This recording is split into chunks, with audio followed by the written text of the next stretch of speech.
नरेंद्र मोदी जी की सरकार जिस वे में काम कर रही है और जिस टेंडेंसी पे काम कर रही है, जिस चीज़ पे फोकस करके काम कर रही है, वो पूरी दुनिया के लिए काबिल तारीफ़ है और पूरी दुनिया वाकई में तारीफ़ कर रही है। हाल फिलहाल के दिनों में पाकिस्तान की तरफ से जो तारीफ़ आई 3 साल के कार्यकाल में इमरान खान की, आज तक कभी तारीफ़ नहीं आई थी। और नवाज शरीफ ने भी बहुत कम बार तारीफ़ की थी। भारत की विदेश नीति की तारीफ़ बहुत कम लोग करते हैं और वो समझ पाए इस चीज़ को, उससे पहले उनका कार्यकाल पूरा हो जाता है, चाहे वो पाकिस्तान हो चाहे और किसी देश की बात हो। लेकिन नरेंद्र मोदी सरकार की इस नीति से खुश हुई है चीनी मीडिया। चीनी ग्लोबल टाइम्स ने प्रधानमंत्री नरेंद्र मोदी और जापान के प्रधानमंत्री फूमियो किशिदा की मुलाकात एक रिपोर्ट पब्लिश की है। और ग्लोबल टाइम ने कहा है कि किशिदा को एक लॉबिस्ट बताते हुए कहा है कि अमेरिका की तरह ही जापान भी रूस को भारत की आलोचना करने के लिए मनाने में विफल रहा है। भारत जापान की पीएम की मुलाकात हुई है, आपको ये चीज़ मालूम है, अभी आए थे और 2 दिन के दौरे पे जापान के प्रधानमंत्री फूमियो किशिदा की भारत यात्रा पर चीन की सत्ताधारी कम्युनिस्ट पार्टी के मुखपत्र समझे जाने वाले अखबार ग्लोबल टाइम्स ने लेख छापा है। अखबार ने लिखा है कि जापान की लॉबी भारत को रूस यूक्रेन युद्ध में रूस की आलोचना करने के लिए मना पाने के लिए नाकामयाब रही है। भारत जापान के लिए संयुक्त बयान पर ग्लोबल टाइम्स ने एक टिप्पणी की है कि भारत को मनाने में नाकाम रहे हैं जापान के प्रधानमंत्री। मतलब चीनी मीडिया का कहना यह है कि जो अमेरिका था क्वाड अलायंस में मना नहीं पाया, भारत को तेल खरीदने के लिए मना नहीं पाया खुली विदेश नीति के तहत, और उसके बाद और प्रेशर डालने की कोशिश कर रहा था, प्रतिबंध लगाने की कोशिश कर रहा था, कास्ट टैग लगाने की कोशिश कर, लेकिन कुछ कामयाब नहीं हुआ। तो अब कहना है चाइना की ग्लोबल टाइम्स का कि जापान के प्रधानमंत्री जो गए थे ना, अब उनका भी प्लान फेल हो गया। वो भी मोदी जी को नहीं मना पाए, वो भी भारत को रशिया के विरुद्ध खड़ा नहीं कर पाए। ये कहना है चाइना की ग्लोबल टाइम्स का। अब इसके आगे इनके आर्टिकल में क्या लिखा है अब वो सुनिए।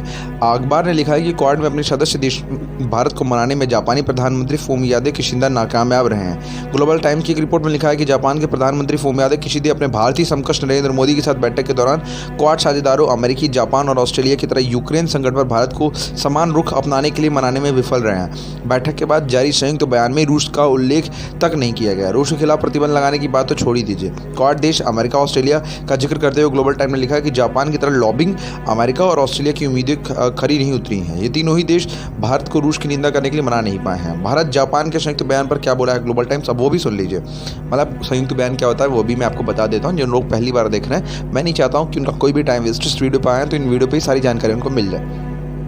संयुक्त बयान ये होता है जैसे भारत के प्रधानमंत्री हैं, उन्होंने बातें की, और जापान के प्रधानमंत्री उन्होंने बातें की, ठीक है। तो फिर दोनों के बात करने के बाद जो लास्ट में कंक्लूजन होता है, जो दोनों के पॉइंट में सिमिलर होते हैं, उन्हीं को संयुक्त बयान में रखा जाता है, ठीक है, कि मतलब दोनों देश इस पॉइंट से एग्री हैं। तो वही संयुक्त बयान में भारत और जापान के प्रधानमंत्रियों ने रूस यूक्रेन युद्ध के चलते उत्पन्न मानवीय संकट पर अपनी चिंता व्यक्त की है और भारत प्रशांत क्षेत्र में इस युद्ध के प्रभावों का आकलन किया हुआ है। दोनों देशों ने तत्काल हिंसा को समाप्त करने पर जोर भी दिया है और कहा है कि संघर्ष के समाधान के लिए बातचीत और कूटनीति के अलावा और कोई विकल्प नहीं है। दोनों देशों के संयुक्त बयान पर ग्लोबल टाइम ने लिखा है कि विशेषज्ञों का मानना है कि भारत जापान का ये बयान न केवल ये दर्शाता है कि भारत एक स्वतंत्र राजनयिक नीति का पालन कर रहा है, बल्कि भारत और अन्य 3 क्वाड देश के बीच रूस के प्रति असहमति को भी उजागर करता है। मतलब अनअप्रूवल चीज़ें भी हो रही हैं इसमें, इनका ये कहना है। विशेषज्ञों का मानना है कि असहमति सार्वजनिक हो गई है और क्वाड देशों के बीच और दरारें पैदा होगी, और जो संकेत देती हैं क्वाड का प्रभाव कमजोर है। अखबार ने लिखा है कि यूक्रेन पर हमले को लेकर जहां एक तरफ क्वाड देश अमेरिका, जापान और ऑस्ट्रेलिया रूस के अरबपति और संगठनों के कड़े प्रतिबंध लगा रहे हैं, वहीं दूसरी तरफ क्वाड सदस्य भारत ने अब तक रूस की आलोचना नहीं की है।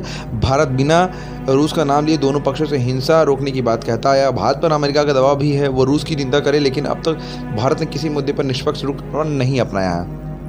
यह है ग्लोबल टाइम्स की बात। आप खुद से सोच के देखिए, ये भड़काने का काम कर रहे हैं, ठीक है। ये चाह रहे हैं कि ऐसा कुछ क्वाड अलायंस में ऐसा कुछ गड़बड़ी हो जाए, ये क्वाड अलायंस पॉज हो जाए या वो रुक जाए या कुछ ऐसा हो जाए या टूट जाए, जिससे फ़ायदा किसको होगा? चाइना को होगा। इनकी टेंडेंसी आप समझिए, और इनकी टेंडेंसी समझने में ही पूरा खेल है इनका। जियोपॉलिटिक्स जो खेल रहे हैं ये ग्लोबल टाइम में क्यों ये चीज़ छापे हैं? छापने का रीज़न ये है कि हम ये दिखाना चाहते हैं क्वाड कमज़ोर हो गया पूरी दुनिया को, ठीक है, और पूरी दुनिया हमारे तरफ आ जाए। एक ये रीज़न है। दूसरा रीज़न इनका ये है कि क्वाड में ये फुट लगाना चाहते हैं कि मतलब भारत अलग हो गया है तो और कंट्री टूट जाए, पॉज हो जाए, सारी चीज़ें बंद हो जाए, खेमे में जो इनकी खेमे की बातें हो रही हैं वो बंद हो जाए।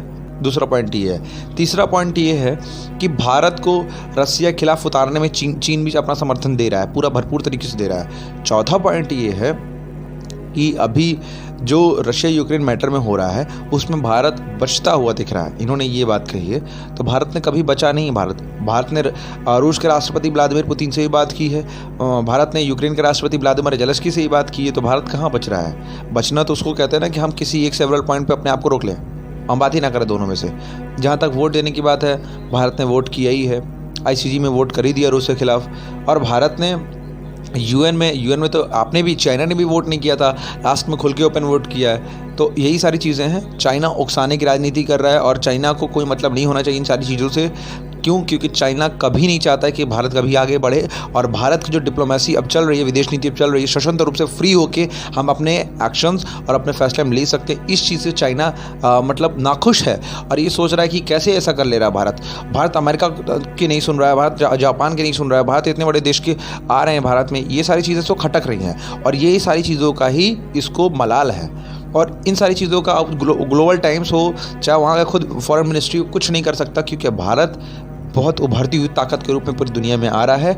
और चाइना इस चीज़ का विश्वास रखे, इस युद्ध को अगर कोई देश ख़त्म कर सकता है तो वो शांतिप्रिय देश ही ख़त्म कर सकते हैं। चाइना जैसा देश कभी ख़त्म नहीं कर सकता इस युद्ध को। इस वीडियो पर आपका क्या मानना है? और चाइना को जिस तरह आज मैंने आपके सामने रखा है पूरी तरीके से, इस पर आपका क्या मानना है हमें कमेंट करके जरूर बताइएगा। Thank you so much for you watching. आप सभी से मेरी एक स्पेशल रिक्वेस्ट है, जो लोग चैनल पर पहली बार आए हैं प्लीज़ चैनल को सब्सक्राइब कर दीजिएगा, और वीडियो की अगर नोटिफिकेशन आपको चाहिए तो प्लीज़ बेल आइकन को ज़रूर प्रेस कर दीजिएगा, और इन्फॉर्मेटिव इन्फॉर्मेशंस के लिए इस चैनल के साथ जुड़े रहिएगा और अपने बहुत सारे फ्रेंड्स और कलीग्स के साथ शेयर जरूर कीजिएगा। Thank you so much for you watching.